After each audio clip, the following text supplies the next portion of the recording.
वर्णन कर लेना, श्रवण कर लेना सरल है, कुछ है वैसे बहुत कठिन। तत्व का वर्णन करना, तत्व का श्रवण करना, कोई आश्चर्य ही इसका वक्ता होता है, कोई आश्चर्य ही इसका श्रोता होता है। आश्चर्यवत पश्यत कच्चिदेनम आश्चर्यवत चैनमन्य शृणोति। तो इस प्रकार से तत्व का वर्णन, तत्व का श्रवण, तत्व श्रवण में नहीं अच्छा मन लगता। सिनेमा देखने में जितना स्वाद आता है स्वाभाविक, उतना आत्म तत्व, प्रकृति तत्व, अनात्म तत्व के विवेचन में कहां मन का आकर्षण होता है।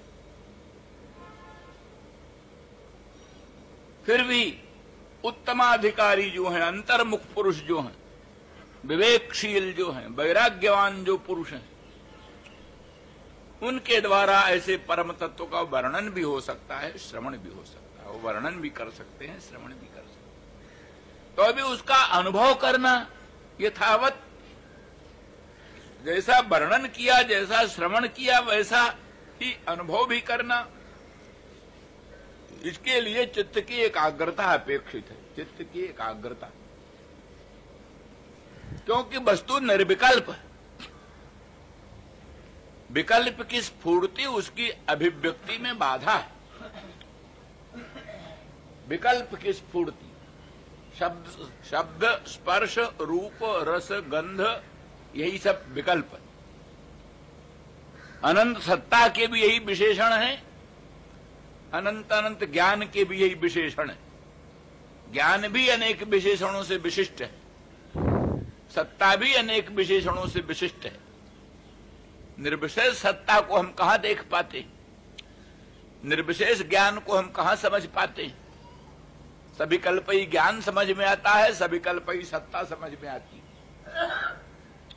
अनंत सत्ता, सजाति विजाति स्वगत भेद शून्य सत्ता, सजाति विजाति स्वगत भेद शून्य ज्ञान, शुद्ध ज्ञान, वो शुद्ध ज्ञान, शुद्ध सत्ता समझने में कठिनाई पड़ती। तो इस तरह से यथा वर्णित आत्म तत्व, सजाति विजाति स्वगत भेद शून्य आत्म तत्व,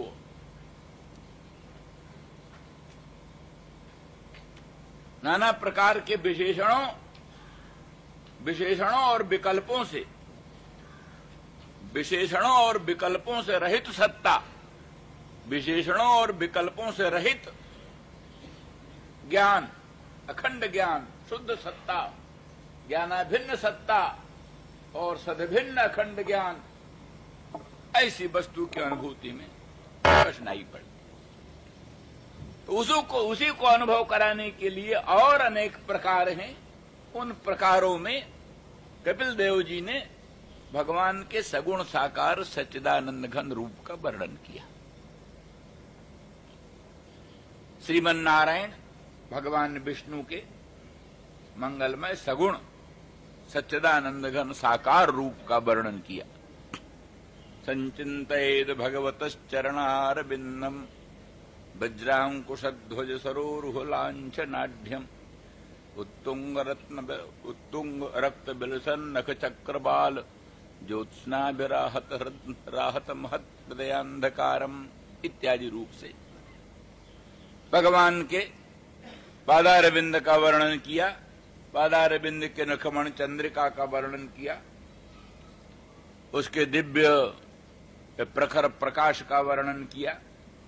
इसी प्रकार से भगवान के अंग प्रत्यंग का वर्णन, मुखचंद्र का वर्णन, दामिनी द्युति विनिंदक पीतांबर का वर्णन, अनंतानंत भूषण वसन अलंकारों का वर्णन और भगवान के दिव्य कल्याण गुण गणों का वर्णन, ये सब विस्तार से किया, लगभग 18-19 श्लोक से।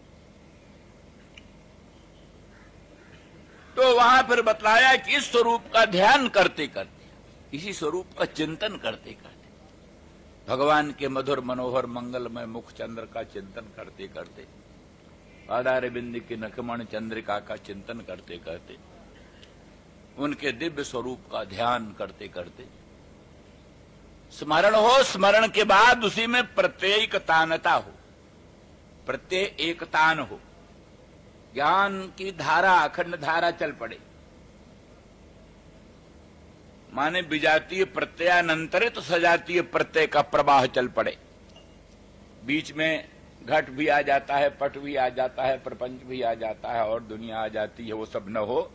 विजातीय प्रत्यय से अनंतरित माने अव्यवहित विजातीय प्रत्यय बीच में न हो, शुद्ध सजातीय प्रत्यय केवल भगवान का ही मुखचंद्र, भगवान की ही पादार बिंद की नखमण चंद्रिका, भगवान का ही दिव्य मंगलमय रूप वही प्रतिक्षण प्रस्फुरित हो अंतःकरण में, दूसरी कोई वस्तु व्यवधायक ना आए।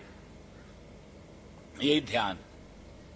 वो ध्यान होते होते, ध्यान चलाते चलाते कहते हैं वो स्मृति, स्मृति के बाद स्मरण के बाद स्मरण से अनुराग पैदा होगा, उत्कंठा पैदा होगी, अनुराग पैदा होगा, उत्कंठा पैदा होगी, और फिर ये जो प्रेम प्रसर विह्वलता, तो यहां प्रेम के प्रसार से अंतःकरण की विह्वलता हो गई, विह्वलता।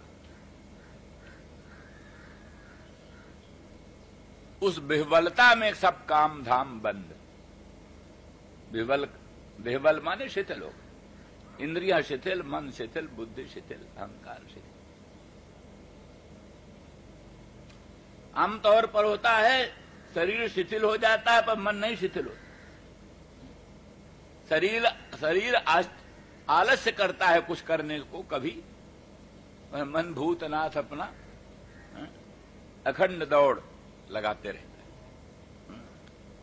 पर उस प्रेम के प्रवाह में मन भी शिथिल होता है, मन में भी शिथिलता आ जाती है। प्रेम का प्रसर होता है, प्रेम का विस्तार होता है, तो अनुराग विशेष के उद्रेक से, उत्कंठा विशेष के उद्रेक से, प्रेम का प्रसार होने से विह्वलता होती है।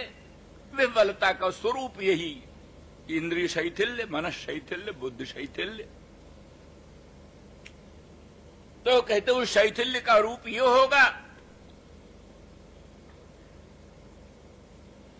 कि मन में जो तत्त वस्तुओं के ग्रहण की सामर्थ्य, वो सामर्थ्य रुक जाए। मन में ग्रहण की सामर्थ्य है, इस वस्तु को ग्रहण करे, इस वस्तु को ग्रहण करे, इस वस्तु को ग्रहण करे। जैसे नेत्र में रूप दर्शन की सामर्थ्य, श्रोत्र में शब्द श्रवण की सामर्थ्य, हस्तपादादिकों में विविध प्रकार की क्रिया करने की सामर्थ्य, जैसे मन में स्वविषय संकल्प की सामर्थ्य, चित्त में स्वविषय के संस्मरण की सामर्थ्य, ये भी होती है। लेकिन ये होते होते जहां प्रेम प्रसर का प्राखर्ज हुआ, प्रेम का जहां विस्तार हुआ, प्रेम के विस्तार से विह्वलता हो जाने के अनंतर बुद्धि में, चित्त में, मन में शिथिलता आ जाती। शिथिलता आ जाने पर जिस वस्तु का ध्यान कर रहा है मन, ध्यान के समय इतर सब वस्तुओं को छोड़कर केवल एक ध्येय का ध्यान कर रहा है। माने विजातीय प्रत्ययानंतरित सजातीय प्रत्यय का खंड प्रवाह चला रहा है। विजातीय प्रत्यय का तो त्याग हो ही चुका है। केवल सजातीय प्रत्यय एक भगवान के ही मुखचंद्र का, भगवान के ही पादार बिंद की नखमण चंद्रिका का, या फिर आगे चलकर एक ही का, बहुत का नहीं। मुखचंद्र भी, पादार बिंद की नखमण चंद्रिका भी कई चीज नहीं, एक ही चीज। सुस्मितम भावेन मुखम न किंचित चिंतित। केवल भगवान के सुस्मित मुखचंद्र का ही चिंतन करना, या केवल पादार बिंद की नखमण चंद्रिकाई का चिंतन करना, बाकी तद्भिन्नम न किंचित चिंतित, उससे भिन्न और कुछ का चिंतन न करे। इस दशा में भगवत स्वरूप से वितरित भिन्न वस्तुओं से मन हटकर एकमात्र भगवत स्वरूप को, तत्रापि एक वस्तु को ही निरंतर अनुसंधान स्वयं ही कर रहा है। अब प्रेम के प्रसार से जो विह्वलता उत्पन्न हुई, उस विह्वलता के कारण और का ग्रहण करना तो दूर रहा, जिस ध्येय का ग्रहण कर रहा है उसको भी ग्रहण करने में असमर्थ हो जाता है। जिस ध्येय का चिंतन कर रहा है, जिस ध्येय का ग्रहण कर रहा है, उसके भी ग्रहण करने में असमर्थ हो जाता है। जब उसके ग्रहण करने में असमर्थ हो जाता है तो क्या होता है? ध्येय विषय छूट गया, ध्येय विषय रहित हो गया, ध्येय रहित हो गया। तो सर्व प्रपंच रहित तो पहले ही चित्त हो गया था, ध्यान काल में ही चित्त सर्व प्रपंच स्मृति रहित हो गया था। केवल एक भगवत स्मृति थी, केवल एक भगवदाकाराकृत वृत्ति चलती थी। लेकिन प्रेम प्रसर से उत्पन्न जो विह्वलता, उस विह्वलता के कारण चित्त उस ध्येय को भी ग्रहण करने में असमर्थ हो जाता है। यही शिथिलता का रूप।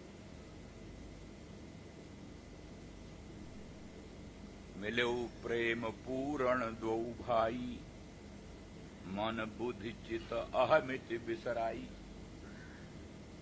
राम और भरत दोनों मिले, इतने प्रेम से परिपूर्ण होकर मिले कि मन बुद्धि चित्त अहमिति बिसराई। 4 अंतःकरण है, मन बुद्धि चित्त अहंकार, चारों को भूल गए। निर्विकल्प समाधि सुतराम हो गई अपने आप। समाधि के लिए कोई नया आयास नहीं करना पड़ा। मन बुद्धि चित्त अहंकार, इनको भुलाकर मिले। एक तन्मयता, एक विचित्र तन्मयता होती है, उसी तन्मयता में ये बात संभव। इस प्रकार से जब चित्त ध्येय को ग्रहण करने में समर्थ हो गया, तब फिर वेदांत वेद्य अखंड ब्रह्म उस समय सामने आ गया। वेदांत वेद्य अखंड ब्रह्म, वही ब्रह्म जो भी साकार होकर प्रकट हो रहा था, जो भी सगुण होकर अनंत कल्याण गुण गण धाम होकर प्रकट हो रहा था,